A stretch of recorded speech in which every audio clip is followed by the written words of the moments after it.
Oke, saudara, kita akan melanjutkan ya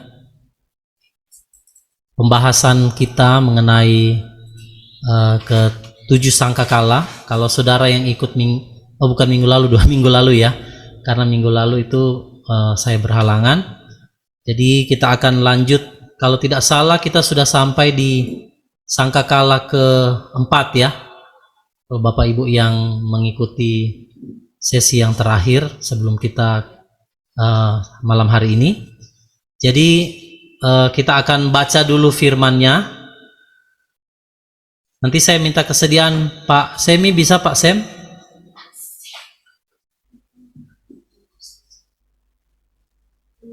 Bisa Pak, bisa. Kita baca nanti ya. Dari Wahyu 9 Bisa, Pak. ayat 1 sampai ayat yang ke-12 Pak. Jadi kita akan melihat sangkakala yang kelima ya. Silakan Pak Semi.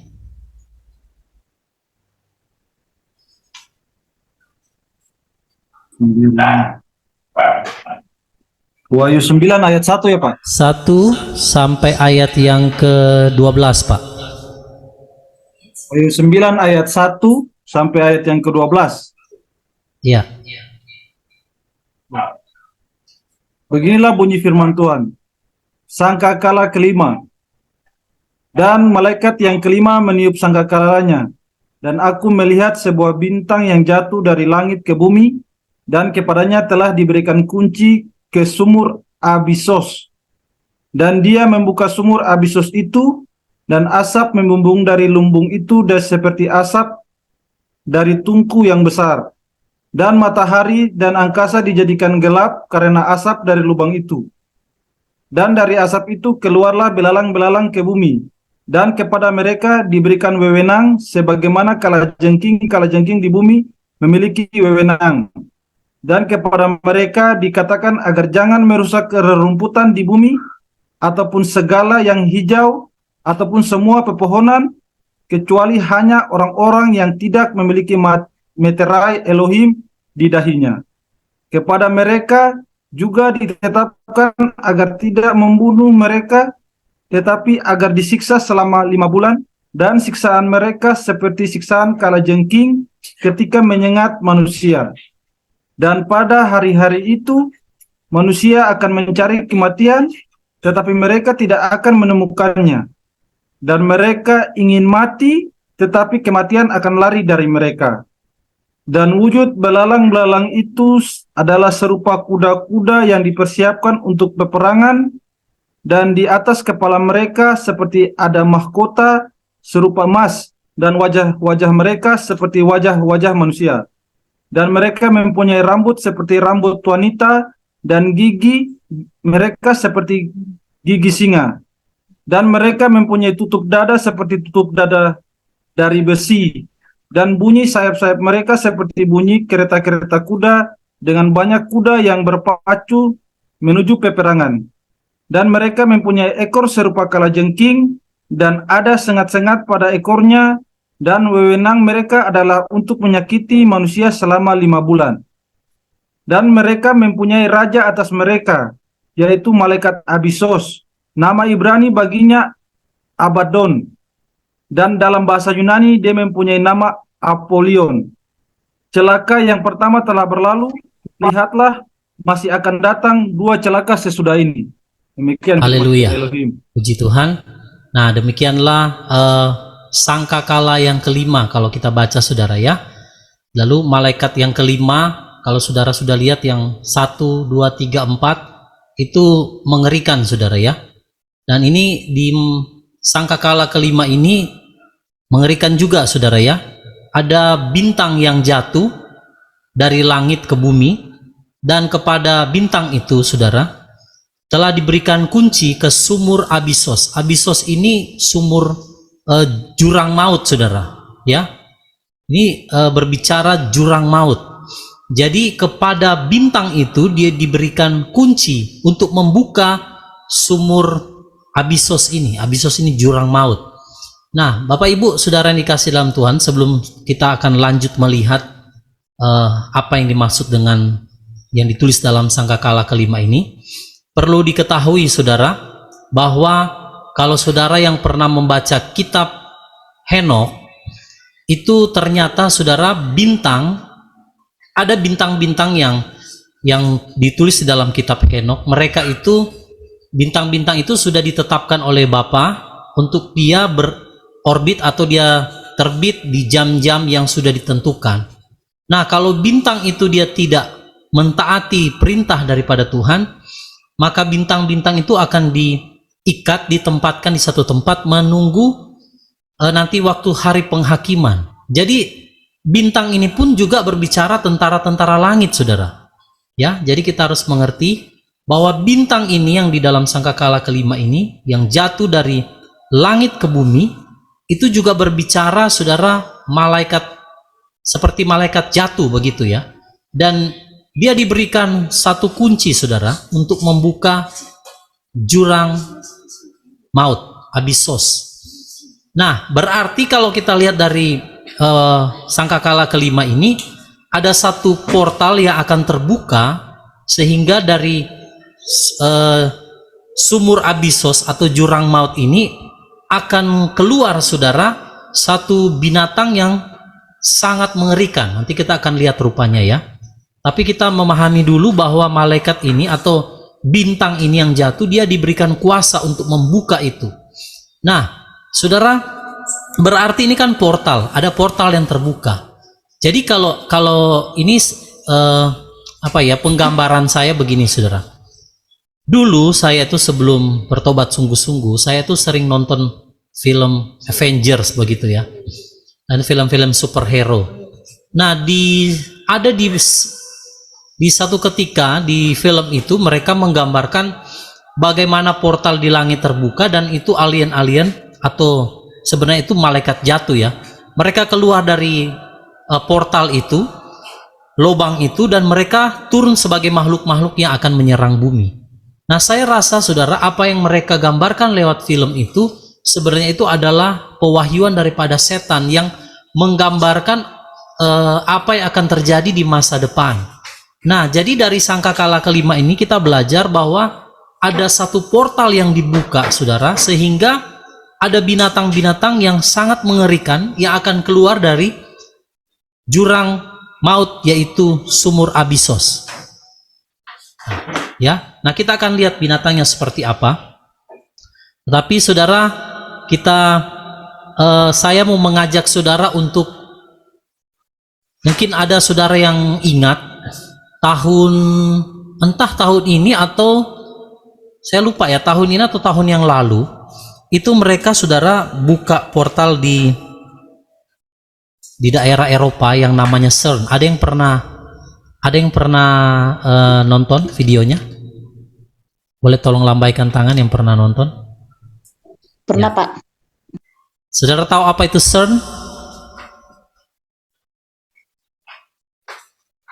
Saudara tahu apa itu CERN? CERN Ada itu yang tahu? kayak tahu. Ya, Itu kayak gelombang, itu sejenis bukan CERN. CERN tuh kayak, ya itu pintu portal, tapi dia itu yang ada, dia digerakkan oleh, dia punya sumber gelombang yang nanti mereka pantulkan gitu, lalu dengan apa namanya, tenaga yang tinggi untuk bisa membuka. Iya, dia pakai frekuensi yang tertentu, yang setahu saya gitu. betul. Jadi CERN itu, saudara, itu kan diciptakan oleh para ahli melalui teknologi untuk mereka sebenarnya tujuannya itu mau cari zat partikel Tuhan. Jadi mereka percaya bahwa mereka akan menemukan zat partikel Tuhan itu. Jadi dengan kekuatan yang luar biasa teknologi itu, mereka akan membuka seperti satu dimensi waktu atau satu ruang, kayak mesin waktu. Kalau saudara tahu di film-film ya, ada mesin waktu, dan itu lewat kekuatan teknologi, saudara, maka pintu itu akan terbuka. Tetapi sesungguhnya kalau orang yang percaya kepada Elohim, mengerti tentang firman, ahli-ahli ini sedang bermain, saudara, dengan sesuatu yang berbahaya. Tapi saya percaya mereka itu memang diberikan kuasa, artinya mereka diberikan hikmat oleh malaikat jatuh untuk bisa membuka portal itu.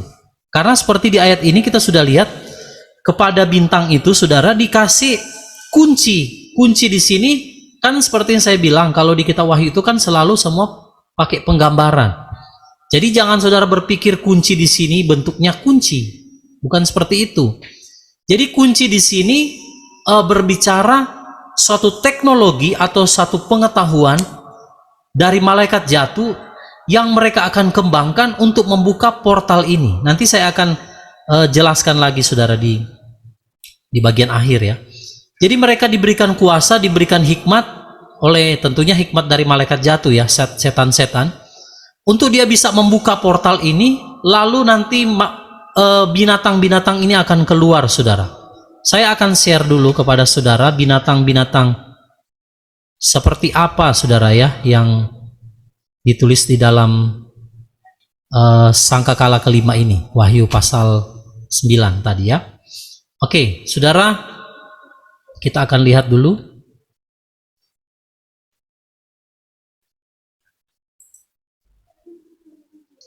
Nah, saudara, kalau di situ ditulis ya, ayat 3, dan dari asap itu, jadi waktu portal itu terbuka, keluarlah binatang seperti belalang, saudara. Jadi seperti belalang ke bumi, dan kepada mereka diberikan wewenang sebagaimana kalajengking di bumi memiliki wewenang. Jadi kalajengking itu kan dia kalau menyengat itu sakitnya luar biasa, ada bisa saudara ya. Dan yang luar biasanya saudara, binatang-binatang yang rupa seperti belalang tetapi juga ekornya seperti kalajengking ini, mereka saudara diberikan kuasa untuk apa saudara? Untuk mereka bukan membunuh tetapi menyiksa manusia selama 5 bulan saudara. Jadi selama 5 bulan itu saudara, ini contoh binatangnya, saya cuman ambil saudara ya di internet gambar ini, kurang lebih seperti ini. Jadi binatang ini saudara yang akan keluar menyiksa manusia yang dikatakan tidak punya meterai Elohim. Nah, saudara perhatikan di situ, ya binatang-binatang itu tidak diperkenankan untuk merusak rerumputan atau pohon, hanya kepada orang-orang yang tidak memiliki meterai, saudara, Elohim. Berarti orang-orang yang memiliki meterai Elohim ada nggak saudara di masa ini? Ada Pak Pendeta? Ya ada. Kalau sudah recer, nggak mungkin saudara ditulis seperti itu, ya kan? Nah berarti saudara, kita orang-orang yang memiliki meterai itu akan menyaksikan bagaimana saudara ketika malaikat kelima meniup sangkakala, maka makhluk-makhluk ini saudara akan keluar dan dia akan menyiksa orang-orang yang tidak punya meterai Elohim di dahinya. Saya lihat saudara di ayat 4 ini, ternyata meterai yang dimaksud itu sama dengan yang di Yeskiel yang kita pernah baca yang lalu ya. Tanda yang T itu ya, huruf T, tau atau taf. Nah jadi orang-orang yang tidak punya meterai Elohim di dahinya, saudara, mereka akan menjadi santapan daripada binatang ini. Dan di situ dijelaskan saudara bahwa binatang ini diberikan kuasa 5 bulan. Bayangkan mereka akan keluar dari portal itu, dan ini kan penggambaran yang kita nggak pernah lihat makhluk seperti ini. Tetapi di masa itu saudara, binatang-binatang seperti ini itu akan keluar lewat rekayasa ataupun lewat teknologi yang diciptakan oleh malaikat-malaikat jatuh. Saya sempat melihat saudara ya di YouTube, ada seorang dokter, orang Indonesia saudara, dia punya keahlian mencampur adukan DNA. Dan itu binatang-binatang dia suka-suka dia mau campur saudara. Binatang misalnya ayam dengan burung ataupun sapi nanti dengan kambing, suka-suka dia pokoknya. Dan itu jadi makhluk-makhluk yang menurut saya sih ya, orang komentar lucu, tapi bagi saya itu sesuatu yang mengerikan saudara. Nah kalau mereka bisa ciptakan itu, maka makhluk-makhluk ini saudara yang akan keluar dari jurang Abyssos ini itu lebih mengerikan, karena ini ciptaan daripada malaikat-malaikat jatuh saudara ya. Jadi mereka diberikan kuasa selama 5 bulan menyiksa orang-orang itu, saudara, yang tidak ada meterai Elohim. Lalu di firman Tuhan dicatat, saudara, orang-orang saking siksanya mungkin gak tahan karena sengatan kalajengking itu ya. Ada yang pernah disengat kalajengking di sini? Kalau saya sih belum pernah ya. Itu katanya, menurut ini teman saya yang pernah disengat ya, kalajengking, itu sakitnya luar biasa, saudara. Sakitnya luar biasa. Nah, kalau binatang yang digambarkan di dalam Wahyu pasal 9 ini, saudara, betapa sangat mengerikan sekali. Dia punya rambut seperti rambut wanita, panjang, lalu giginya seperti gigi singa. Ya, lalu dia, saudara, digambarkan seperti pasukan. Ya, seperti pasukan begitu. Jadi mereka akan menyerang orang-orang yang tidak punya meterai Elohim. Nah, kita akan lihat dulu di dalam Yoel. Sebenarnya di dalam Nabi Yoel sudah menuliskan juga tentang ini ya. Digambarkan seperti sebuah pasukan. Coba lihat dulu Yoel 1 ayat yang ke-6. Saya boleh minta tolong Ibu Mariana tolong baca, bisa? Yoel 1 ayat 6. Yoel 1 ayat yang ke-6. Sebab suatu bangsa telah datang ke negeriku, kuat dan tidak terhitung jumlahnya. Giginya gigi seekor singa, dan dia memiliki taring seekor singa betina. Ya. Jadi penggambaran Yoel di sini mengenai pasukan, karena di Wahyu ini juga dijelaskan, saudara. Kalau saudara baca ayat 9 ya, ini seperti pasukan, saudara. Mereka di situ ada dicatat, kalau tidak salah, di ayat ini ayat 9, saudara lihat ya. Dan mereka mempunyai tutup dada seperti tutup dada dari besi, dan bunyi sayap-sayap mereka seperti bunyi kereta-kereta kuda, dengan banyak kuda yang berpacu menuju peperangan. Lalu di ayat 10 dikatakan, dan mereka mempunyai ekor serupa kalajengking, dan ada sengat-sengat pada ekornya, dan wewenang mereka adalah untuk menyakiti manusia selama 5 bulan. Saudara, bayangkan makhluk yang mengerikan ini yang muncul dari jurang Abisos itu menyiksa orang-orang yang tidak punya meterai Elohim. Sudah mengalami 7 meterai dibuka, lalu ada sangkakala 1, 2, 3, 4, 5. Itu kan masa-masa yang sulit, saudara ya. Satu masa yang sangat sukar. Ditambah lagi dengan ini, saudara, betapa hal itu sangat mengerikan. Jadi saya mau bilang kepada kita malam hari ini, pastikan hidup kita, saudara, tetap termeterai dengan meterai Tuhan. Jangan sampai, saudara, meterai Elohim di dalam hidup kita, saudara, itu hilang. Saya melihat, saudara, ada beberapa orang yang dulu pernah di kawanan kecil.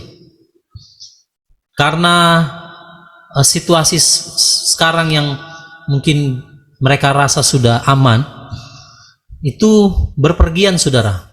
Naik pesawat keluar kota ke sana kemari, saudara. Dan saya melihat, oh, ini orang dulu dia berbicara tentang menjaga meterai.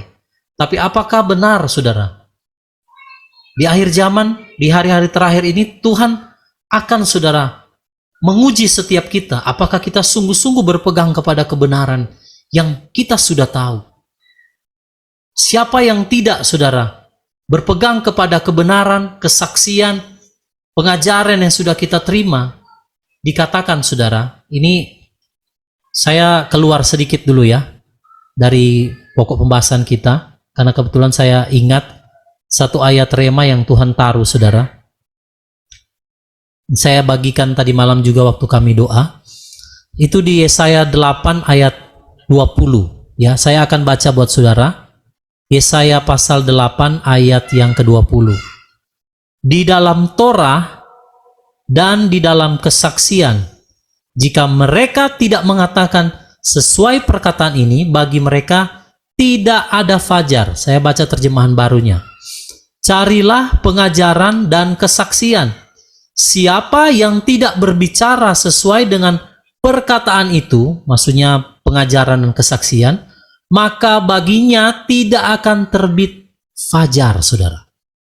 Nah, jadi kalau kita nggak hidup, saudara, sesuai dengan kebenaran pengajaran kesaksian yang kita sudah terima, dikatakan baginya tidak akan terbit fajar. Apa itu dikatakan tidak terbit fajar? Fajar itu kan berbicara matahari ya, yang muncul itu kan gambaran daripada Yeshua HaMasyiah.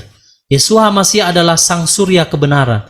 Jadi kalau orang tidak hidup berdasarkan kesaksian dan pengajaran yang dia terima, dikatakan terang Tuhan itu nggak akan bercahaya dalam orang ini. Nah, sekarang kita kembali ke pembahasan tadi ya. Kalau saudara orang-orang tidak mempertahankan meterai Elohim di dalam diri mereka, maka mereka akan mengalami ketika malaikat kelima meniup sangkakala, makhluk seperti ini, saudara, yang digambar ini akan muncul dan dia akan menyiksa selama 5 bulan. Bayangkan, saudara, orang cari maut, tetapi di situ dikatakan maut, saudara, pergi menjauh. Sudah siksa, bayangkan mungkin orang cari rumah sakit sudah ditangani oleh dokter atau apapun, saudara. Tetapi orang ini mau cari mati, dia tidak akan mati selama 5 bulan. Ya, betapa sangat mengerikan sekali, saudara ya. Apa yang ditulis di dalam firman Tuhan yang kita pelajari. Kita akan lihat dulu satu ayat di dalam Ayub 3 ayat 21. Boleh satu orang baca, Pak Doni bisa bacakan? Ayub pasal 3 ayat yang ke-21.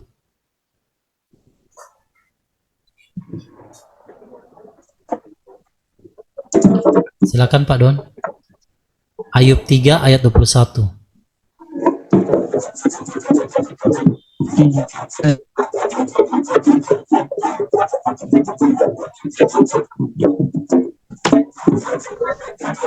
Ayub 3 ayat 1. Yang menantikan maut tetapi tidak datang, lalu mereka menggalinya lebih daripada harta terpendam. Nah, saudara lihat, ini Ayub sudah memberikan penggambaran tentang sangkakala kelima ini. Orang akan mencari maut, saudara, seperti orang mencari harta karun. Bayangkan, berarti siksaan di sini kan sangat mengerikan sampai orang itu mau kepengen mati saja. Tetapi ternyata dengan bagaimana cara yang dia sudah lakukan, tidak bisa, saudara, dia mati selama 5 bulan itu. Jadi betapa sangat mengerikan, saudara, masa-masa ini ya.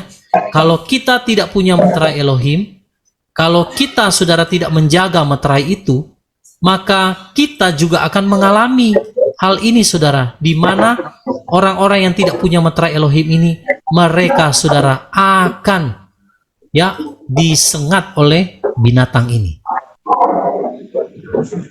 Ya. Oke, puji Tuhan, kita akan lanjutkan ya, saudara.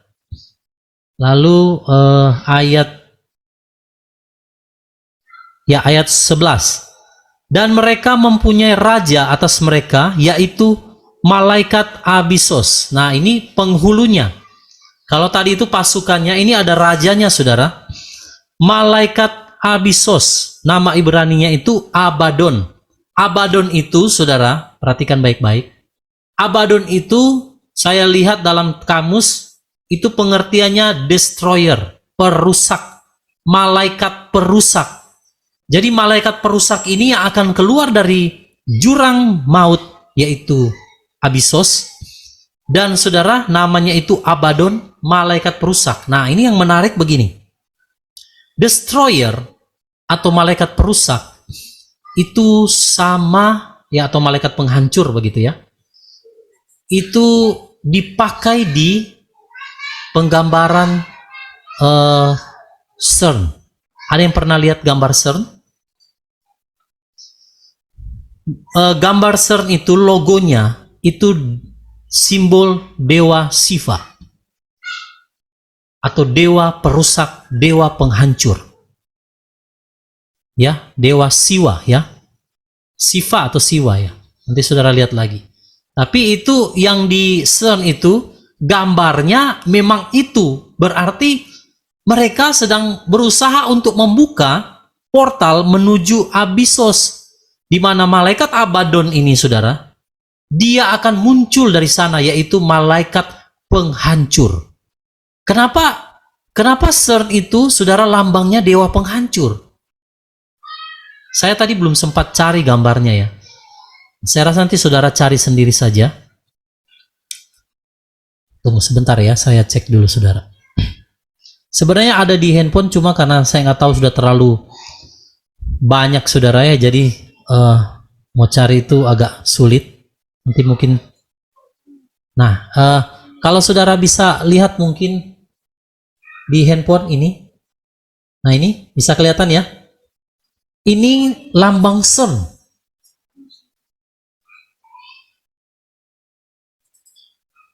Oke, saudara bisa lihat ini. Itu dewa Siva, dewa penghancur, saudara. Nah, jadi kalau orang mereka menciptakan terowongan CERN ini, berarti kan ada kaitan dengan Wahyu 9 ini. Yang mereka buka itu nanti akan masuk, saudara, dari situ makhluk-makhluk ini, termasuk dewa Abaddon tadi atau malaikat Abaddon itu, yaitu penguasa daripada Abyssos, malaikat penguasa alam maut. Dan mereka inilah yang akan merusak, namanya saja destroyer, penghancur. Jadi betapa saudara sangat mengerikan.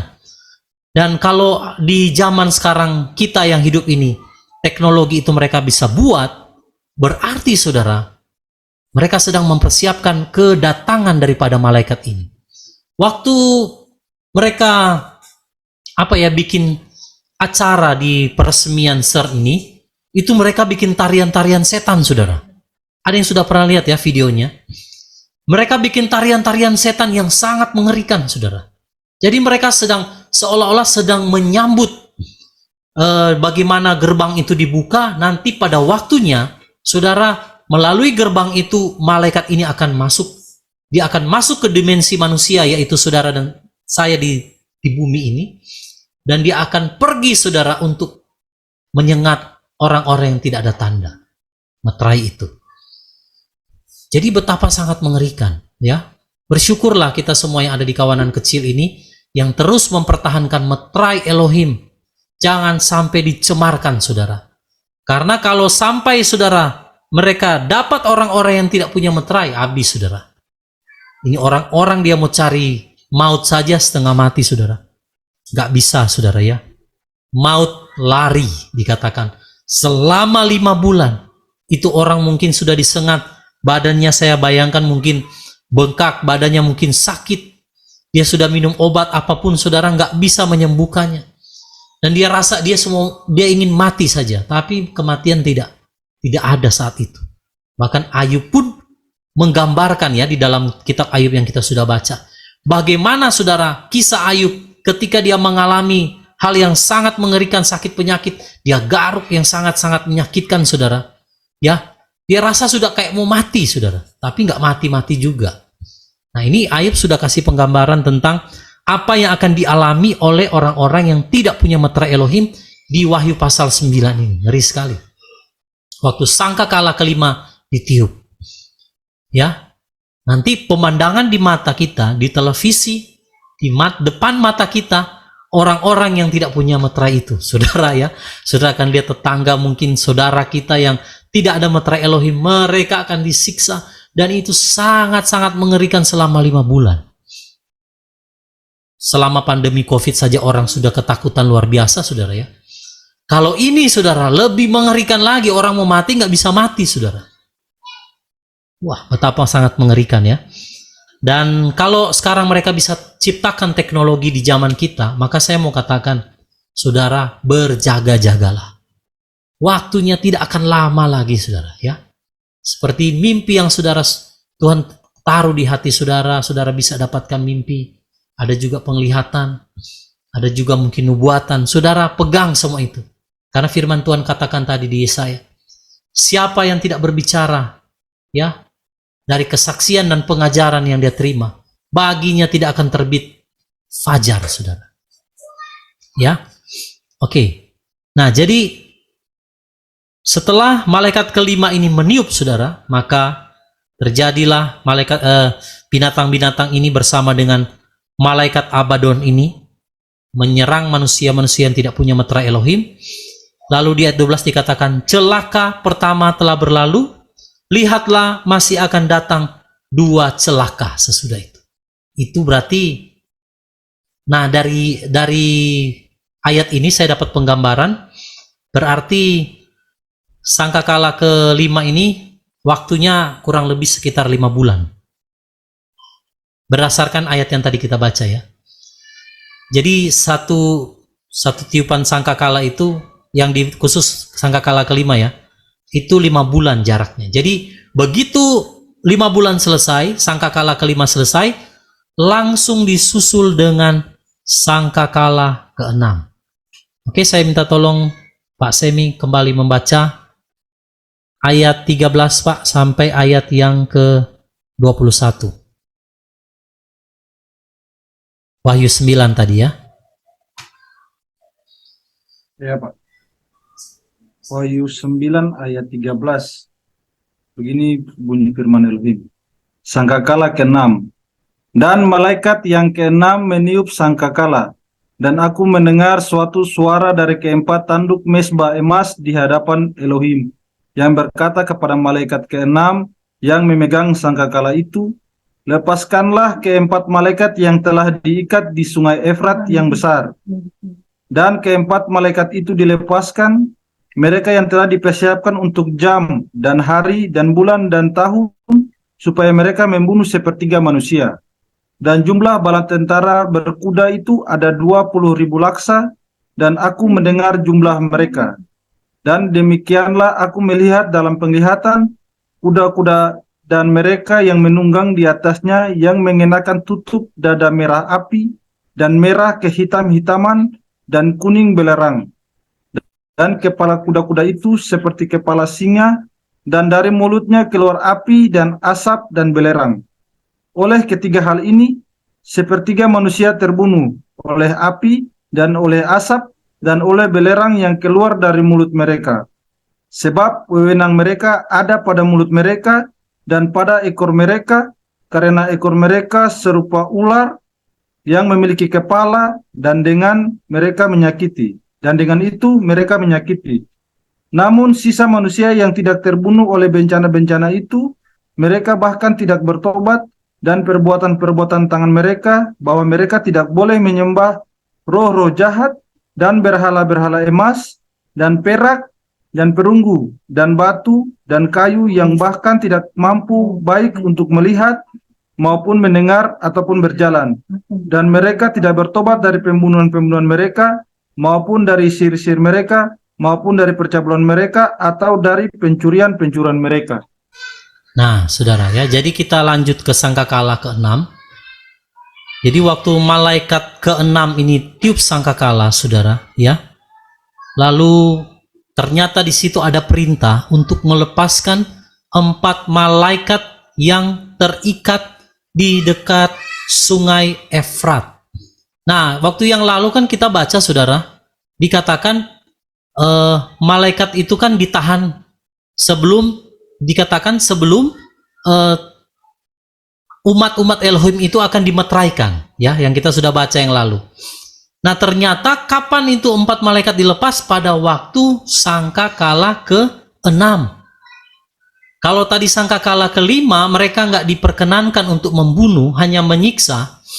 Di sangkakala ke-6 ini, saudara, mereka benar-benar akan membunuh. Nah, yang saya saudara renungkan begini. Di meterai kan kita sudah pelajari kemarin, dari meterai 1, 2, 3, 4 dan seterusnya, sangkakala 1, 2 dan seterusnya, saudara. Itu kan banyak manusia sudah mati kan, saudara. Kan sudah banyak yang mati. Nah, di sangkakala 6 ini juga waktu 4 malaikat ini dilepas, saudara, maka apa yang terjadi? Sepertiga lagi, saudara, dibinasakan, dimatikan, saudara. Waduh, mengerikan sekali. Ya. Lalu di sangkakala ke-6 ini, saudara, waktu 4 malaikat ini dilepas, ternyata di situ, saudara, dia bukan hanya mereka 4 malaikat ini, tetapi ada juga pasukan, saudara. Ya. Nah, itu ada di ayat 16, saudara bisa lihat. Ada tentara yang begitu besar, saudara.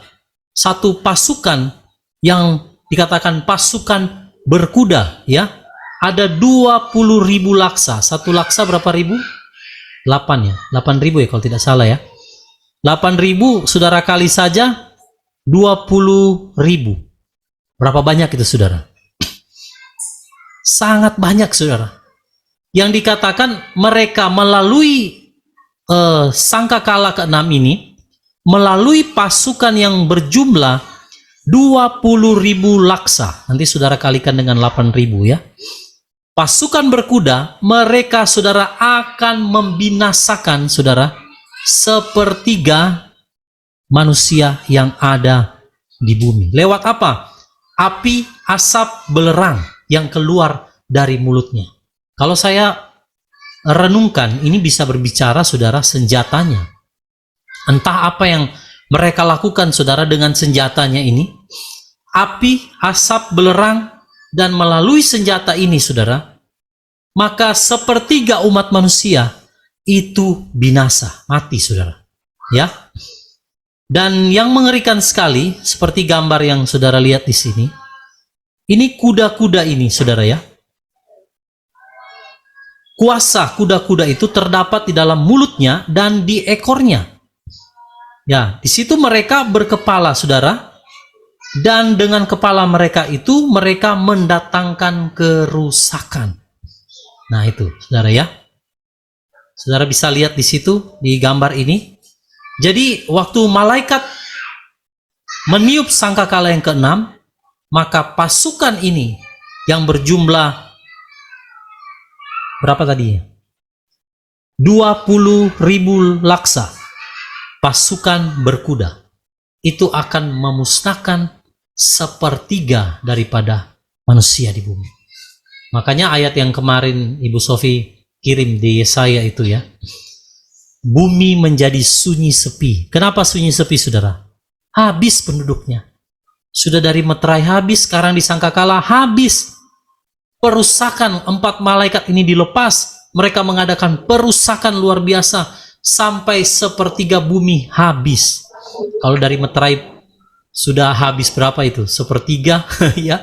Tambah lagi, saudara, ini. Jadi makanya di Yesaya itu ditulis bumi menjadi sunyi sepi karena kejahatan para penduduknya. Apa kejahatannya, saudara? Bayangkan di sangkakala ke-6 ini sudah manusia disiksa, sudah dibunuh. Ini orang-orang, saudara, tidak juga bertobat dari perbuatan-perbuatan jahat mereka, pembunuhan, sihir, percabulan, pencurian, dan lain sebagainya. Ya, bayangkan sudah sampai Tuhan hukum sedemikian ngeri, saudara. Melalui sangkakala ke-6 ini, perusakan sampai manusia banyak yang mati. Saya membayangkan, saudara, begini, ini nggak tahu ya, kalau manusia itu punya satu kebiasaan begini. Yang contoh simpel aja ya. Kalau seseorang itu dia mengalami sakit, atau dia mengalami misalnya penderitaan, kesesakan ya, ataupun apalah itu masalah ya yang dia sedang alami. Coba saudara perhatikan, manusia itu selalu berkata begini, Tuhan ampuni, saya mau bertobat sungguh-sungguh. Betul nggak, saudara? Tuhan ampuni saya, Tuhan. Tapi ketika sakitnya disembuhkan, masalahnya itu sudah selesai, orang ini bisa kembali lagi berbuat dosa yang sama, saudara. Nah, saya bayangkan manusia-manusia, saudara, yang ada di sangkakala ke-6 ini, setelah Tuhan mungkin hukum, mereka minta ampun, saudara. Mereka bertobat, merendahkan diri. Seperti gereja-gereja kan, waktu ada musibah, mereka semua bersatu hati berdoa. Kalau nggak ada musibah, mereka jalan terus dosanya, saudara. Sama, nanti terjadi begitu. Waktu sangkakala ke-6 ini terjadi, banyak orang meninggal, saudara. Mereka minta ampun, berdoa. Tetapi Alkitab mencatat, mereka tidak bertobat juga, saudara. Manusia lain yang tidak mati oleh malapetaka ini, berarti 2/3. Mereka tidak bertobat, saudara. Ya, sangat mengerikan sekali. Ya, jadi Wahyu pasal 9 ayat 15 sampai 19, saudara bisa lihat. 4 malaikat ini dilepas, dia akan membunuh 1/3 penduduk bumi. Siapa yang termasuk 1/3 di sini? Sudah pasti, saudara, orang-orang yang tidak punya meterai Elohim. Karena kalau di sangkakala ke-5 tadi, mereka nggak mati, saudara. Orang-orang yang tidak ada meterai ini hanya disiksa 5 bulan lamanya. Tapi kalau di sangkakala ke-6 ini memang mati, saudara. Nah, saya percaya mereka ini adalah orang-orang yang tidak punya meterai Elohim. Mati, saudara ya. Tapi mereka juga tidak bertobat. Ini orang-orang yang tidak punya meterai ini. Luar biasa sekali, saudara ya. Sangat mengerikan sekali. Oke. Nah, jadi kalau saudara lihat di ayat 20, ya, manusia lain yang tidak mati oleh malapetaka itu, mereka tidak bertobat dari perbuatan, mereka masih menyembah roh-roh jahat, saudara. Itu firman Tuhan sudah tulis. Bahkan berhala-berhala emas, dari emas, perak, dari tembaga, mereka, saudara, masih menyembah. Artinya di masa ini, orang sudah lihat kedahsyatan Tuhan, mereka tidak mau menyembah Yahweh Sebaot, Tuhan semesta alam. Bayangkan, mereka masih pergi mau menyembah, saudara, berhala-berhala. Harusnya orang kalau sadar ya, saudara, mulai dari meterai 1 dibuka sampai nanti sangkakala ke-5, 6 ini, harusnya orang kalau punya logika atau nalar, dia melihat, oh ini Tuhan yang dahsyat yang menghukum, berarti kita nggak boleh menyembah dewa-dewa lain. Kenapa sampai orang nggak bisa bertobat, saudara? Nah, ini yang pernah kita bahas dulu, mungkin saudara ingat saya pernah katakan begini. Kenapa orang yang terima tanda itu tidak ada lagi pengampunan, saudara? Karena ayatnya tidak ada yang menulis kalau orang terima tanda binatang itu, dia akan dapat pengampunan. Ada orang yang katakan, oh masih ada kedaulatan Tuhan, karena Tuhan melihat hati. Nggak ada, saudara. Tidak ada pengampunan bagi orang-orang yang terima tanda. Kenapa? Karena Tuhan tahu, saudara. Orang-orang ini sampai sudah terima sangkakala saja, mereka nggak akan mungkin bertobat. Saudara mengerti ya maksudnya ya? Orang yang tidak ada meterai Elohim, artinya orang yang terima tanda. Karena hanya ada 2 kan meterai. Kalau dia tidak terima meterai Elohim, berarti dia terima tanda daripada binatang itu.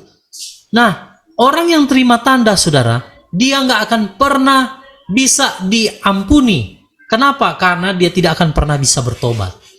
Dari ayat ini sudah jelas bahwa orang-orang yang tidak ada meterai Elohim itu nggak bertobat sekalipun Tuhan sudah menghukum dunia ini 1/3 binasa. Coba lihat. Betapa orang-orang yang terima tanda ini, saudara, mereka tidak bisa lagi bertobat. Makanya saya katakan waktu itu, orang yang kalau sudah terima tanda, saudara, dia nggak akan mungkin diampuni. Kenapa nggak mungkin diampuni? Bukan karena Tuhan nggak sanggup mengampuni, tapi orang kalau sudah terima tanda daripada binatang, dia nggak akan bisa bertobat, saudara. Itu permasalahannya di situ. Bukan karena Tuhan nggak sanggup untuk mengampuni manusia, tapi pada kenyataannya orang kalau sudah terima tanda, dia nggak akan mungkin lagi bertobat.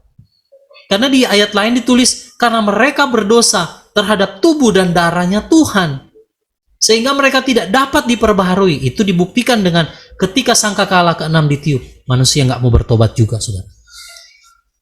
Jadi kalau orang sudah terima tanda, saudara, mohon maaf, memang ya sudah begitu, nggak akan mungkin lagi bertobat. Jadi selama kita yang masih bertahan ini, saudara, jangan sekali-kali, saudara ya, kita mencobai Tuhan. Ini orang-orang sudah terlalu kebangetan, saudara, mencobai Tuhan. Akibatnya mereka nggak bisa lagi bertobat.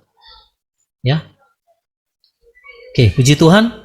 Saya akan lanjut supaya kita nanti bisa ada waktu untuk sharing ya, saudara. Oke, kita lanjut Wahyu 10 ayat 1 sampai ayat 11. Pak Doni boleh tolong baca, Pak? Wahyu pasal 10 ayat 1 sampai ayat yang ke-11.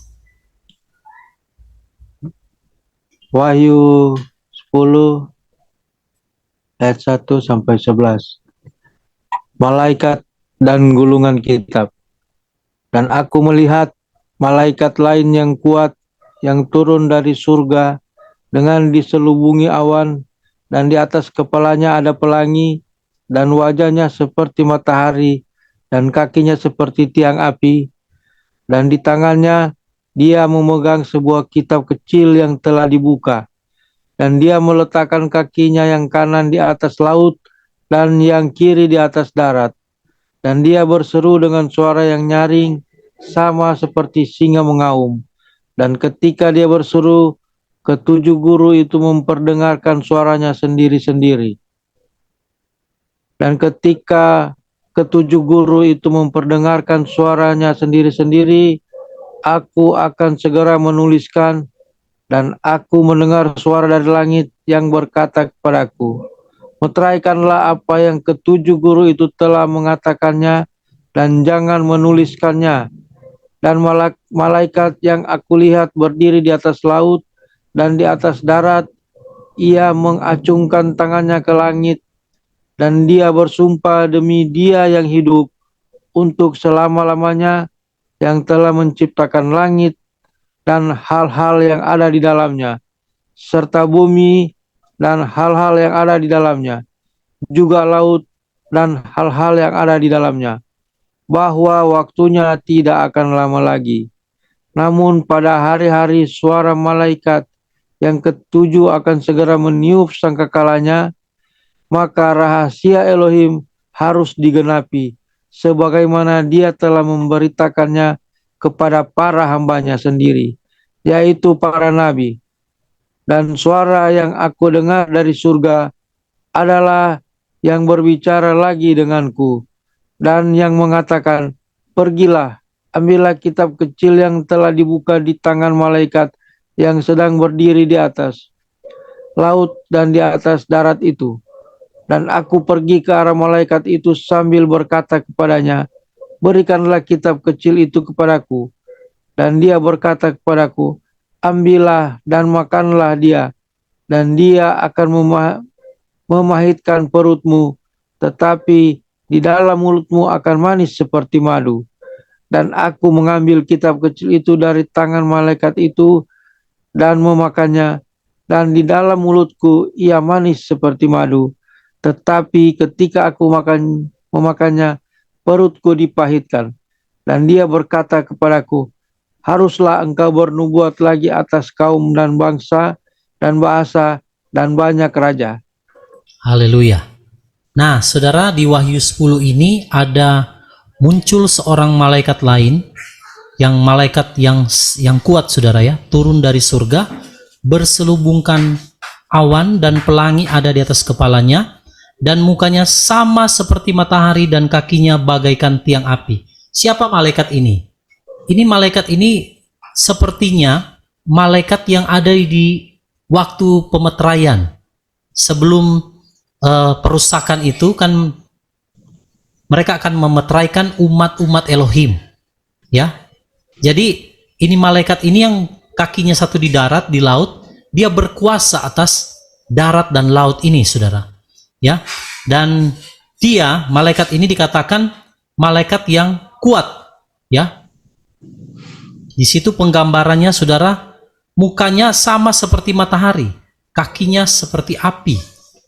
Nah, jadi kalau saudara ingat malaikat ini, ingat juga saudara yang yang waktu kita belajar tentang meterai, ya, di mana sebelum 4 malaikat itu akan dilepas, ada pemeteraian. Jadi malaikat ini, saudara, dia kembali muncul, dia berseru. Dan waktu dia berseru, waktu malaikat ini berseru, saudara, ada ketujuh guru berbicara. Apa ini ketujuh guru? Nah, waktu Yohanes mau tuliskan pesan daripada ketujuh guru itu ada suara yang berkata begini, jangan tulis tetapi meteraikan. Nah, saya agak saudara, merenungkan. Saya tanya sama Tuhan, ini pesan dari sebenarnya ketujuh guru ini sedang berbicara apa? Sampai Tuhan bilang jangan kamu tulis, tidak ditulis di dalam kitab Wahyu. Suara daripada tujuh guru itu apa, saudara? Nah, ini saya mau kita konsentrasi di Wahyu 10 ini, karena ada satu yang sangat penting yang Tuhan mau singkapkan. Jadi begini, saudara, tujuh guru, suara dari tujuh guru itu tidak pernah dituliskan di kitab Wahyu. Kenapa? Karena waktu Yohanes mau tulis, Tuhan larang, Tuhan bilang meteraikan. Berarti pesan daripada tujuh guru ini bersifat sesuatu yang sangat rahasia, saudara. Saudara tangkap ya sampai sini. Lalu setelah ketujuh guru selesai berbicara, saudara, dan dikatakan Tuhan, ada suara dari sorga katakan meteraikan apa yang dikatakan oleh ketujuh guru itu. Berarti ini pesan rahasia yang tidak akan dikasih tahu kepada semua orang. Nah, saudara paham ya? Lalu saudara, malaikat ini yang kakinya satu di darat, satu di laut, dia bersumpah, ya. Dia bersumpah dan dia katakan tidak ada, waktunya tidak akan lama lagi. Kalau di terjemahan baru dikatakan tidak ada penundaan lagi. Tidak ada delay. Tidak ada penundaan lagi. Jadi waktu dia katakan, saudara, tidak ada penundaan lagi, lalu langsung disambung dengan ayat yang 7. Sebelum malaikat yang ke-7 akan meniup sangkakala. Berarti kan kalau tadi kan kita belajar sudah sampai di sangkakala ke-6. Sebelum malaikat ke-7 akan meniup sangkakala terakhir, maka saudara, rahasia Elohim akan terbuka. Nah, saya menduga bahwa perkataan dari tujuh guru itu adalah pesan rahasia yang akan Tuhan berikan hanya kepada orang-orang khusus. Siapa yang terima, saudara? Nah, saudara lihat ya. Saudara lihat di sini, Yohanes, dia datang sama malaikat itu, saudara. Karena ternyata malaikat itu, di tangan malaikat itu ada sebuah kitab kecil. Nah, saudara perhatikan kitab kecil di sini. Dan Yohanes pergi kepada malaikat yang punya kitab kecil itu, berikan kitab itu. Lalu waktu Yohanes ambil dan dia makan, saudara, di dalam mulutnya terasa manis, tetapi di perutnya itu pahit. Apa itu kitab kecil itu? Nah, saya kembali lagi ke ayat 7. Sebelum malaikat ke-7 meniup sangkakalanya, rahasia Elohim itu akan dinyatakan kepada para hambanya, yaitu para nabi. Amin, saudara. Jadi siapa yang dapat rahasia ini? Hamba-hambanya, para nabi. Siapa mereka, saudara? Pertama, sudah pasti yang punya meterai Elohim. Yang kedua, saudara, ini yang menarik begini. Yang memakan kitab itu. Nah, saudara, coba kita akan melihat satu ayat ya. Korelasi atau hubungan dengan ayat ini. Coba saudara lihat Yeskiel 2 ayat. Sebentar ya. Yeskiel 2 ayat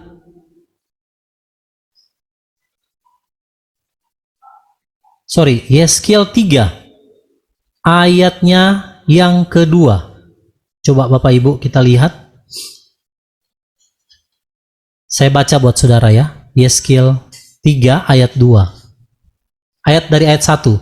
Dan dia berfirman kepadaku, hai anak manusia, makanlah apa yang akan engkau dapatkan, makanlah gulungan kitab ini, lalu pergilah dan berbicaralah kepada keluarga Israel. Perhatikan ayat ini, saudara. Lalu aku membuka mulutku dan dia membuat aku memakan gulungan kitab itu. Dan dia berfirman kepadaku, hai anak manusia, buatlah lambungmu siap mencerna dan isilah ususmu dengan gulungan kitab yang aku berikan kepadamu ini. Lalu aku memakannya dan di dalam mulutku rasanya manis seperti madu. Dan dia berfirman kepadaku, hai anak manusia, pergilah, datanglah kepada keluarga Israel, dan engkau harus berbicara kepada mereka dengan firmanku. Nah, saudara yang dikasih dalam Elohim, di dalam pembahasan kita, waktu Yohanes mengambil, saudara, kitab ini dari malaikat itu, ternyata, saudara, saya mendapatkan pengertian. Jadi sebelum malaikat ketujuh tiup sangkakala, rahasia Elohim akan dibuka kepada para nabinya, yaitu orang-orang yang memakan kitab itu. Kitab itu apa, saudara? Yang dikatakan tadi kita baca di Yeskiel. Karena Yeskiel juga diberikan tugas oleh Tuhan untuk berbicara kepada bangsa Israel, di mana di Yeskiel juga di situ kita dapat membaca orang-orang yang diberikan tanda T. Ya, saudara masih ingat ya? Nah, Tuhan bilang sama Yeskiel, persiapkan lambungmu untuk menerima kitab itu. Nah, jadi saya dapat pemahaman begini, Bapak Ibu.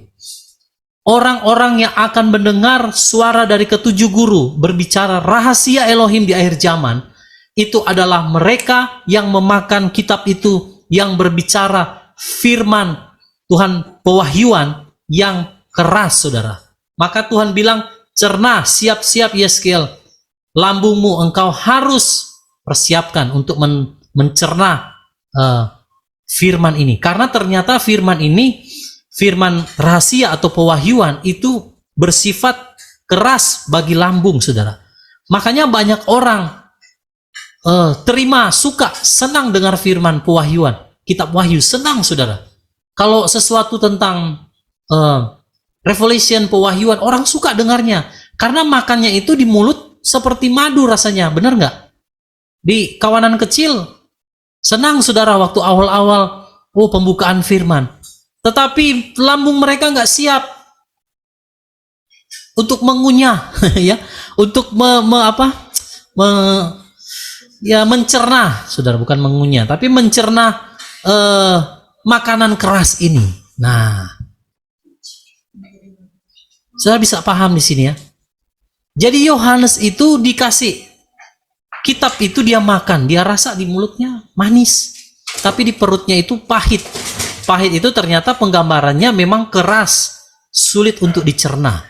Nah, saudara, jadi saya mau bilang, orang-orang yang tidak siap menerima makanan keras, mereka tidak akan dibukakan rahasia Elohim di akhir zaman. Karena sebelum malaikat ketujuh meniup sangkakala, ini sudah masuk di sangkakala terakhir nanti, saudara ya. Kita mungkin malam ini kita nggak sampai di sangkakala ketujuh. Itu pembahasan berikut karena itu berkaitan dengan rapture. Nah, saudara, lihat dulu bahwa malaikat ini yang kasih kitab itu kepada Yohanes. Waktu Yohanes dengar suara tujuh guru, Tuhan larang untuk ditulis tapi dimeteraikan. Nah, tetapi dikasih kitab itu untuk makan supaya lambungnya bisa mencerna, saudara. Ya, orang-orang yang terima makanan keras ini, dia harus melatih pencernaannya. Seperti Ibu Cai pernah bagi ya tentang makanan keras di Ibrani itu. Nah, jadi orang-orang yang akan menerima rahasia pembukaan tentang kedatangan Tuhan, kerajaan Yerusalem baru, kerajaan 1000 tahun dan Yerusalem baru, saudara, itu hanya orang-orang yang mau mencerna setiap firman pewahyuan yang keras.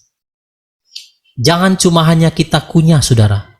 Rasanya manis, tapi waktu mau dicerna, pencernaan kita nggak bisa mencerna isi daripada makanan itu. Kalau saya pakai istilah saya, banyak orang suka tentang pewahyuan, berita akhir zaman, betul nggak? Karena itu berita yang manis, ketika dimakan itu seperti madu rasanya. Tapi waktu mereka disuruh Tuhan untuk kasih makanan keras, firman-firman yang keras, lambungnya nggak kuat, saudara. Maka Tuhan bilang sama Yeskiel, karena Yeskiel diberikan tugas untuk memberitakan firman kepada keluarga Israel, bangsa Israel, maka Yeskiel harus makan makanan keras. Demikian juga dengan kita di akhir zaman ini. Sebelum nanti sangkakala terakhir ditiup, saudara, rahasia daripada Elohim akan disingkapkan kepada saudara dan saya. Amin, Bapak Ibu. Saudara mau siapkan lambung kita, ya. Banyak orang cuma suka yang manis aja, saudara. Mereka nggak mau punya yang atau apa ya, makanan yang keras itu. Cuma tahu yang ya di awal-awalnya aja. Makanya kan di kawanan kecil ini waktu awal-awal semangat, saudara, banyak. Karena mereka senang kan firman-firman yang kedatangan Tuhan. Tapi ketika Tuhan mau melatih kita untuk mengunyah ini, pencernaan kita ini untuk mencerna sesuatu yang keras, nggak siap, saudara. Ya kan? Nah, orang-orang yang demikian tidak akan dapat pewahyuan. Orang-orang demikian tidak akan dibukakan rahasia. Tetapi bagi kita, saudara, maka bagi kita yang mau makan makanan keras, saudara dan saya akan diberikan karunia untuk mengerti rahasia kerajaan Elohim. Dan itu tugas kita untuk kita memberitakan seperti Yeskiel memberitakan kepada bangsa Israel. Saudara, ini jadi peneguhan bagi saya karena saya belum dapat ini waktu tadi malam kan saya belum dapat, baru hari ini. Tadi malam itu waktu saya lagi duduk merenung, habis baca firman, saya habis penyembahan, tiba-tiba Roh Kudus itu bicara di hati saya begini. Saya kan lihat channel YouTube kawanan kecil, kok subscribernya setiap hari itu bertambah 3, 5, 3, jadi semakin banyak yang nonton gitu. Tadinya kan saya sempat agak ragu begitu ya, karena ada hal-hal kan yang nggak bisa dikonsumsi oleh umum. Tetapi waktu Tuhan bicara soal ayat ini, saya jadi kayak dapat peneguhan bahwa kita harus menyampaikannya, saudara. Terus saya iseng-iseng kan, kayak ada suara yang tuntun. Coba kamu pencet yang di YouTube itu, ternyata kalau orang luar, saudara, itu dia bisa pencet subtitlenya itu. Jadi kalau kita ngomong bisa kayak begini. Nanti orang luar, misalnya dia orang bule, orang Inggris, orang Amerika, dia bisa baca, saudara, seperti ditranslate, walaupun nggak 100% benar ya. Tetapi itu bisa ke translate di YouTube-nya waktu dia nonton, dia dengar, saudara, kan dia tidak mengerti bahasa Indonesia. Tapi ada seperti kayak terjemahan kalau saudara nonton film ya, ada diterjemahkan. Nah, dia mau orang China, nanti akan keluar di situ tulisan huruf China. Kalau dia orang bule akan keluar. Nah, jadi saudara, firman pewahyuan ini, saudara dan saya yang sudah terima firman yang keras ini, yang sudah melatih lambung kita untuk mencerna, saudara, kita harus beritakan. Beritakan ya, setuju ya saudara ya? Ibu Sofi waktu itu pernah bilang, apa Pak saya rekam aja walaupun nggak ada muka? Ya terserah, dengan cara masing-masing saudara. Dengan kemampuan saudara, apapun saudara, Tuhan tidak pernah melihat kita pandai bicara. Tadi malam waktu kami doa, di sini kan ada Pak Doni. Pak Doni katakan, Pak, dia bawa mobil, dia taksi online begitu. Terus tiba-tiba Roh Kudus bicara, kamu harus doakan tuh penumpang yang lagi dibawa ke rumah sakit. Dan dia dipenuhi kuasa Roh Kudus, dia nangis, saudara. Dan dia tiba-tiba dia parkir di rumah sakit, dia buka pintunya dan dia doa. Dan dia nyatakan seperti Kara itu, dia berseru kepada nama Yesua Masih, ditonton sama banyak orang, saudara. Tetapi dia sudah mewartakan, menyerukan tentang nama Tuhan. Dan itu menjadi kesaksian, dan Roh Kudus tuntun dia untuk berkata-kata dengan luar biasa. Dia katakan, Pak, saya tidak pintar bicara, tapi nggak tahu tiba-tiba lancar mulutnya waktu berdoa. Nah, itulah kuasa Roh Kudus, saudara ya. Jadi yang penting kita semua mau membuka hati, latih pencernaan kita secara roh untuk mencerna firman-firman yang keras. Karena ternyata di Wahyu 10 ini, saudara, hanya orang-orang yang demikianlah yang akan menerima rahasia kerajaan surga. Haleluya. Puji Tuhan. Demikian yang mungkin saya sampaikan untuk malam hari ini.